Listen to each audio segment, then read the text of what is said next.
Hər bir təhsil işçisi zaman-zaman hüquqi və psixoloji gərginliklə üzləşə bilər. Hüquqi məsləhət, sosial müdafiə tədbirləri və psixoloji yönləndirmə. Bu kimi yardımlar üçün ilkin addım rəsmi müraciətdir. Qərarlar şikayətin məzmununa uyğun araşdırılır və uyğun mexanizmlər işə salınır.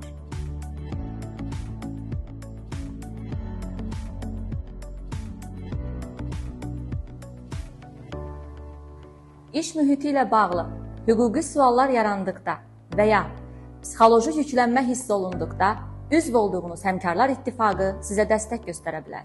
Bu hüququnuzdur və nizamnamədə aydın şəkildə təsbit olunub. Həmkarlar ittifaqı yalnız təşkilat deyil, bu hüququnuzu bilməyinizə və güvənə biləcəyiniz dəstəyə açılan yoldur.